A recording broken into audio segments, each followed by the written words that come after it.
일본인 간바 와타루라고 하는 사람이 쓴 책 제목이요. 재밌어요. 제목이 뭐냐면 사람은 8분마다 거짓말을 한다. 이게 책 제목이에요. 8분마다 거짓말을 한다. 여러분 한 몇 분마다 거짓말 하는 것 같아요? 정말 거짓말을 밥 먹듯이 한다는 표현이 있는데 밥 먹는 것보다 훨씬 더 자주 하는 것 같아요. 자, 여러분 거짓말하지 않는 우리 모두가 되기를 간절히 소망합니다. 자, 우리 옆 사람 한번 인사 한번 하겠습니다. 당신이 세상에서 제일 아름다우십니다. 거짓말이에요? 진짜예요? 진짜라는 거짓말을 또 하셨어요. 진짜예요? 그것도 거짓말이에요. 그러니까 이런 거짓말을 무슨 거짓말이라고 그러냐면 유머 목적의 거짓말. 기독교 윤리학에서 거짓말을 분류를 해봤어요. 4가지의 거짓말이 있답니다. 첫 번째는 유머 목적의 거짓말. 이런 거예요. 우리 옆 사람하고 인사 한번 할까요? 외모가 죄라면 당신은 사형감입니다. 이거 거짓말인지 뻔히 알지만 기분 좋아요. 그런 거짓말은. 이게 유머 목적의 거짓말. 두 번째는 예의상의 거짓말. 예의상의 거짓말. 뭐가 있냐면 국회의원들이 서로 막 싸우다가 갑자기 이제 앞에 가서 존경하는 의원님 갑자기 존경하는 의원님에 서로 막 욕하고 싸우다가 그렇게 이야기를 합니다. 우리도 편지 쓸 때 보면 존경하는 아무개님, 사랑하는 아무개님, 물론 진짜 사랑할 수도 있지만 사랑하지 않으면서 쓰는 상투적인 표현들, 예의상의 거짓말이라고 해요. 불가피한 거짓말이 있어요. 이 거짓말을 하지 않으면 사람의 생명이 왔다 갔다 하는 거짓말. 성경에 보니까 모세가 태어날 때 히브리 산파가 태어난 유대 아이들 다 죽이도록 명령을 받았습니다. 근데 그 모세를 죽이지 않았어요. 그래서 왕이 이제 너 왜 아이를 죽이지 않았느냐 그랬더니 하는 말이 내가 오기 전에 벌써 아이가 태어나서 데리고 갔습니다. 그렇게 거짓말을 한 거예요. 이게 뻔한 거짓말이죠. 근데 그렇게 거짓말을 하지 않으려면 그 아이를 죽여야 하는데 죽일 수가 없었던 거죠. 그러니까 성경에 뭐라고 표현이 되어 있냐면 하나님께서 그 산파에게 은혜를 내리시사. 거짓말을 해서 책망을 받아야 되는데 책망받지 않고 하나님이 그 산파에게 은혜를 내렸다고 표현하고 있어요. 이런 거짓말을 불가피한 거짓말이다. 그렇게 이야기합니다. 4번째 어떤 거짓말이 있냐면 바로 이웃에 해를 끼치는 악의의 거짓말. 오늘 십계명에서 거짓 증거를 하지 말라라고 하는 이 말씀, 여기에 해당되는 이야기가 이웃에 해를 끼치는 악의의 거짓말에 해당되는 것입니다. 근데 오늘 말씀을 가만히 보면 거짓 증거하지 말라, 단순히 거짓말 하지 말라 이렇게 단순하게 받아들이면 안 돼요. 내가 말만 조심하면 되는구나, 그 뜻이 아닙니다.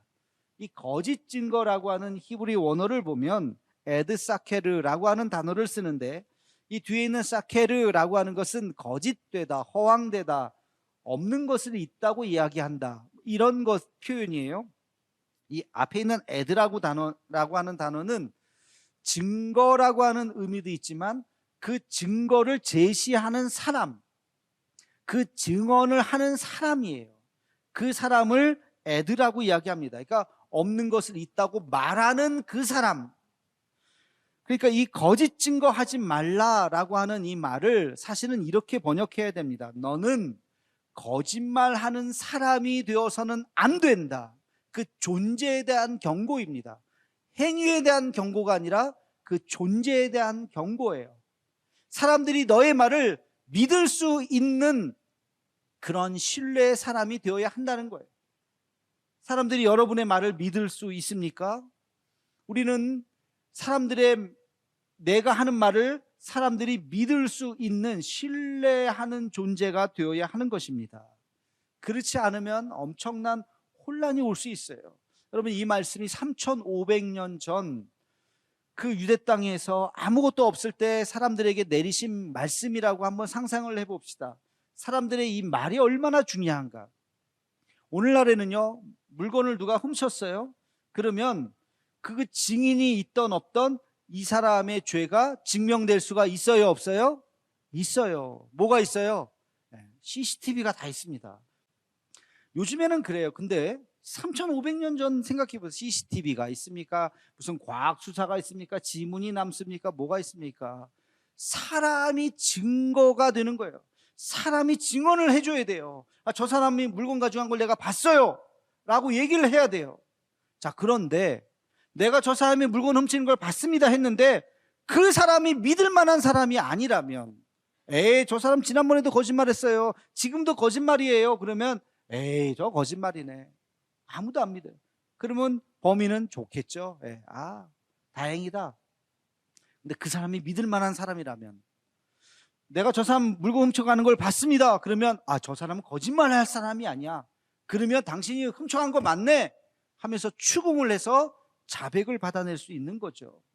이 정직이라고 하는 것이 그 당시에 굉장히 중요한 가치예요. 사회를 대단히 혼란스럽게 만들 수도 있고 대단히 사회를 정직한 사회로 만들 수도 있는 것입니다. 그래서 오늘 말씀을 가만히 보면 단순히 너가 말 조심해라, 거짓말하지 마라 라는 의미가 아니라 아주 중요한 두 가지의 의미가 이 말씀 속에 담겨져 있습니다. 첫 번째는 사람들에게 너의 존재를 신뢰하게 만들라는 말씀이에요. 너의 존재를 신뢰하는 사람이 되도록 하라는 거예요. 진실된 말, 거짓된 말, 그 말보다 중요한 것이 그 사람이 누구냐예요. 누가 이 말을 했느냐, 그게 더 중요한 것입니다. 여러분, 모든 인간관계의 기초는 바로 신뢰예요.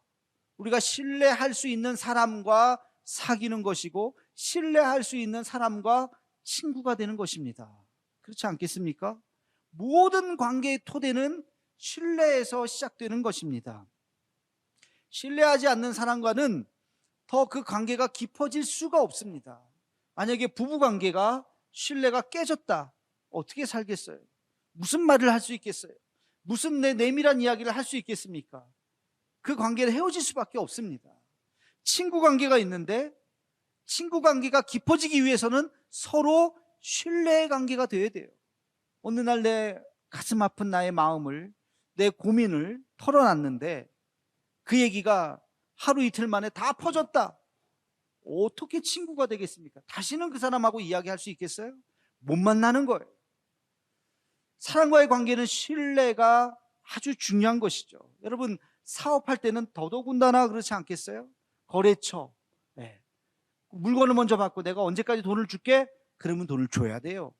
네. 이게 신용이잖아요. 이 신뢰가 깨지면 다시는 거래하지 않습니다. 그러니까 모든 관계의 기본은 다 신뢰라고 하는 것이에요. 이 신뢰를 쌓기까지는 오랜 시간이 걸립니다. 그 시간이 쌓이면서 그 관계가 깊어지면서 둘은 아주 깊은 관계로 나아갈 수 있는 거예요. 처음 만난 사람들이 내일 우리 몇 시에 만나서 커피 한잔 해요. 아, 좋아요. 약속을 했어요. 근데 그 시간에 딱 나갔는데 안 나왔어요.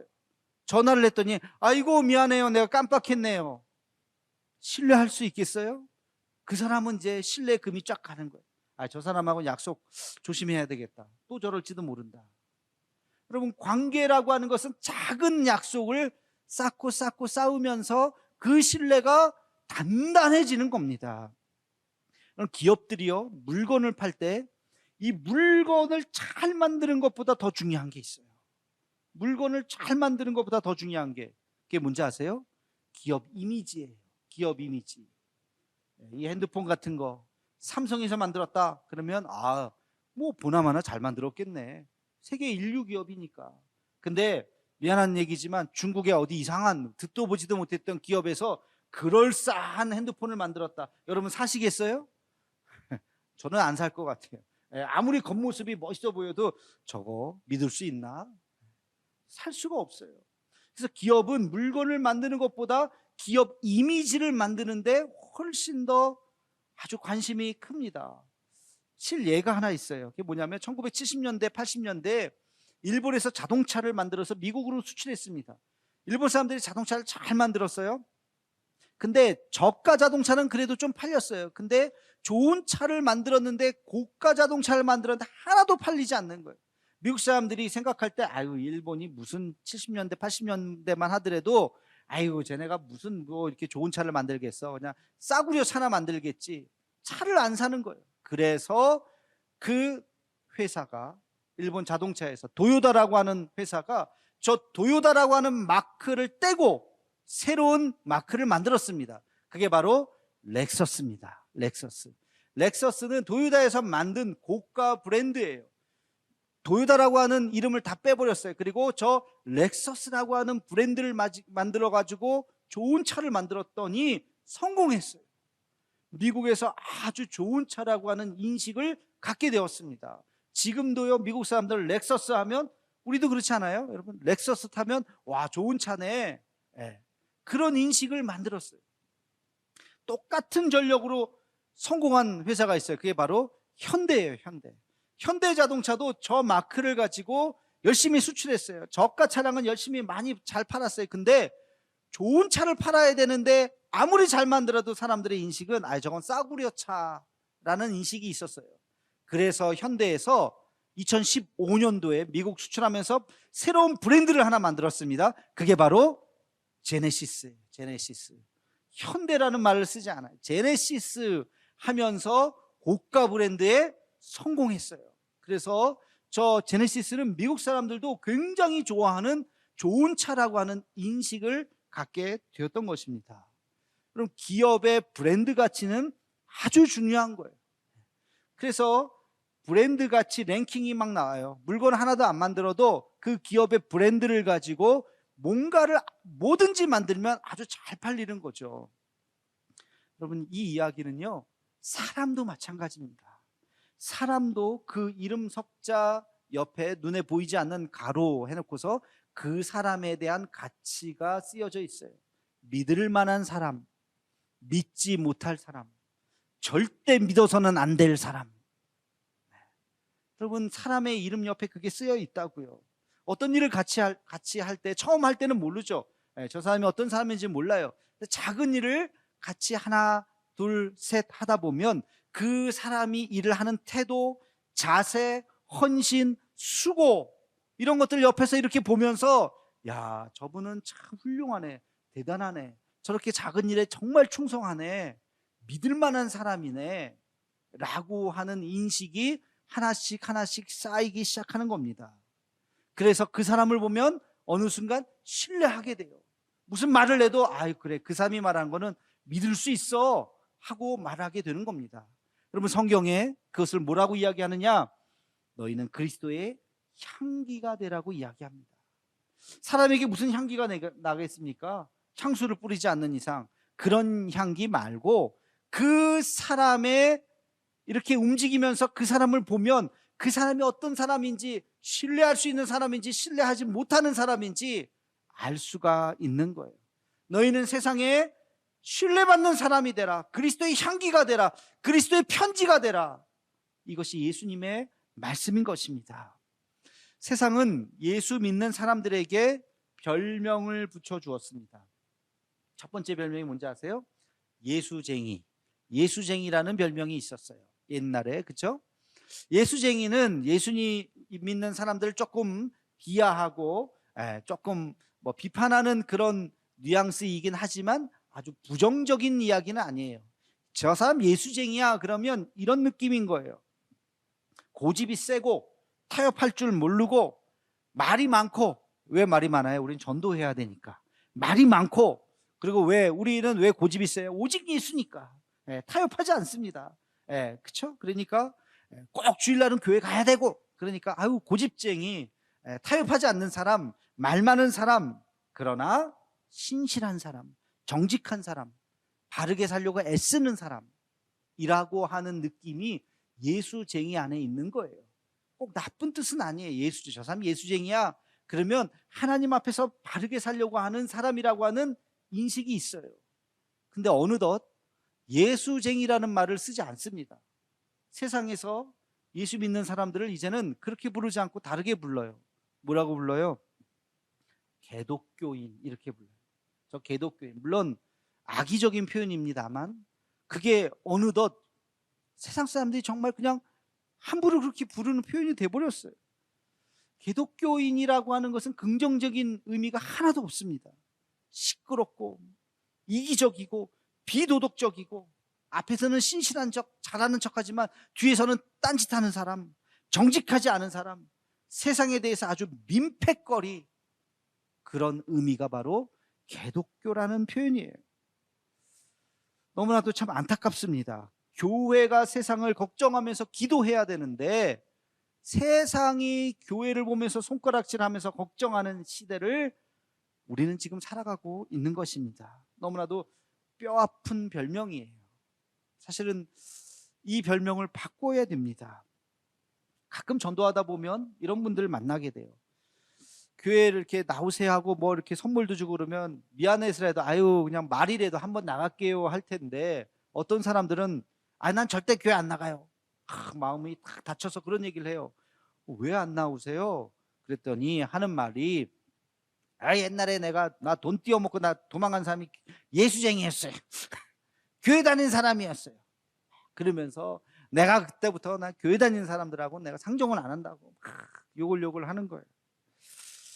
그래요. 어떤 한 사람의 특정한 예일 수 있지만 우리 모두가 다 반성을 해야 돼요.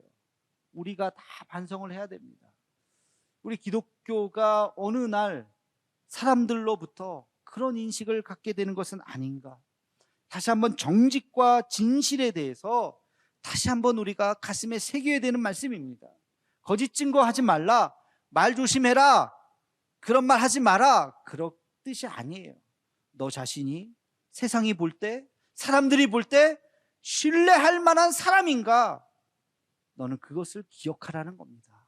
여러분, 여러분의 이름 석자 옆에 여러분 주변에 있는 사람들이, 믿지 않는 사람들이, 직장 동료라든지 또 이웃이라든지 누구든지 여러분을 보면서 저 사람은 참 훌륭한 사람이야, 그리스도의 향기야 라고 하는지, 아니면 고개를 절레절레 하는지 우리 스스로 반성해야 되는 것입니다. 다시 한번 이 말씀을 기억하면서 그리스도의 아름다운 모습으로 정직한 하나님의 사람으로 설 수 있는 우리가 되기를 주님의 이름으로 축원합니다. 자, 두 번째, 거짓 증거하지 말라라고 하는 이 말씀은 더 한 걸음 더 나아가서 너희는 세상에 나아가서 공의로운 세상을 만들어야 한다는 이야기를 지금 하고 있는 것입니다. 너 혼자 정의로워서는 안 되고 너가 소속하고 있는 그 사회를 공의로운 사회로 만들어야 한다는 것이. 여러분 한번 생각해 보십시오.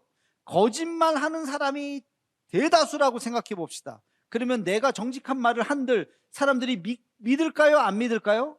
안 믿어요. 다 거짓말하니까 누구든지 다 거짓말하는 줄 알아. 내가 정직한 말을 해도 그것도 거짓말일 거라고 생각하는 거예요. 사람들이 다. 거짓말하는 사람들이 많으면 내가 정직한 말을 하는 게 의미가 없어요. 다 거짓말이에요. 그러다 보면 나도 모르게 적당히 나도 거짓말 해야 되겠네, 괜히 정직하게 얘기했다가 나만 손해보네, 그렇게 되는 거죠. 반대로 다 정직하게 살아가는 사회라면 어떤 사람이 거짓말을 했어요? 들통이 날까요? 안 날까요? 나요. 그 거짓말이 들통이 나는 순간 그 사람은 매장당하는 거예요. 그래서 다 정직해지는 거예요. 그 사회가 다 정직해지는 거예요. 제가 일본에 가서 운전을 한 적이 있습니다. 제가 좌우 운전이 옛날부터 이렇게 가서 운전을 하다 보니까 이렇게 생각보다 어렵지는 않더라고요, 저한테는. 그래서 이제 일본을 갈 때마다 기회가 있을 때 이렇게 운전을 하게 되는데, 일본에서 운전하면서 제가 느꼈던 느낌이 하나 있어요. 일본 가서 혹시 운전하신 분이나 일본의 교통 상황을 가만히 보면 다 느끼실 거예요. 그게 뭐냐면, 골목길에서 깜빡이를 켜고 이제 길가에 나오려고 하면, 자, 여러분 우리나라에서는 어떻게 합니까? 골목에서 이제 큰 길로 나오려고 깜빡이 켜고 하려고 하면 차가 서요, 안 서요? 안 서요.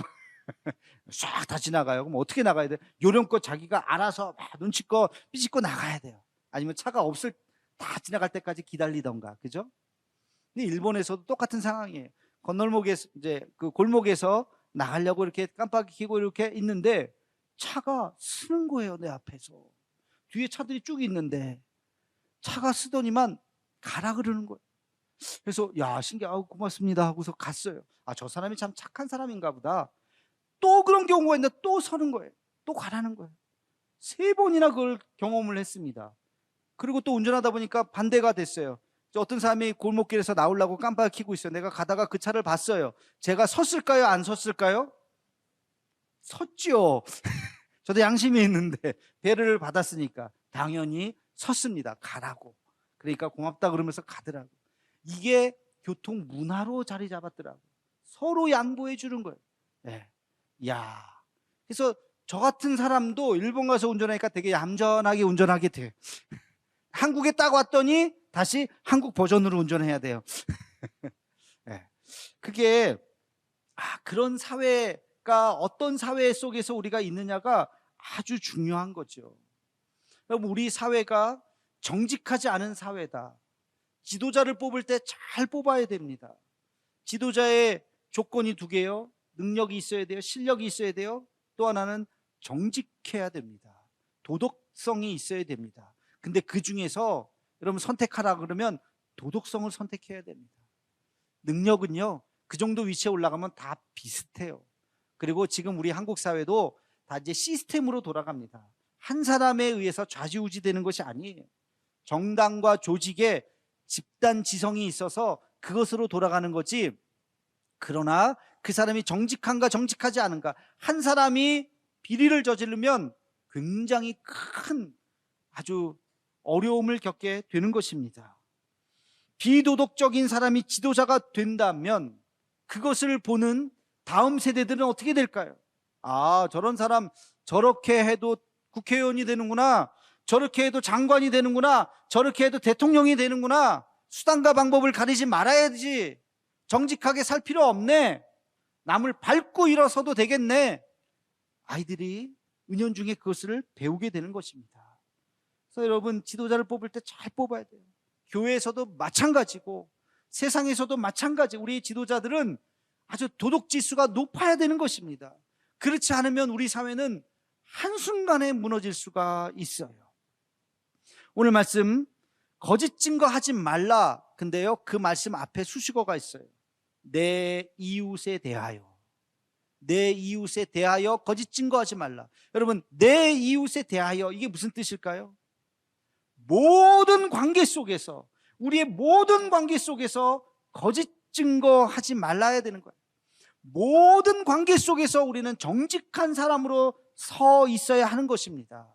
내 앞에 있는 사람 한 사람뿐만이 아니라 우리가 어느 곳에 있든지 누가 나를 볼 때도 저 사람 참 신뢰할 만한 사람이야 라고 하는 인식이 있어야 하는 것이죠.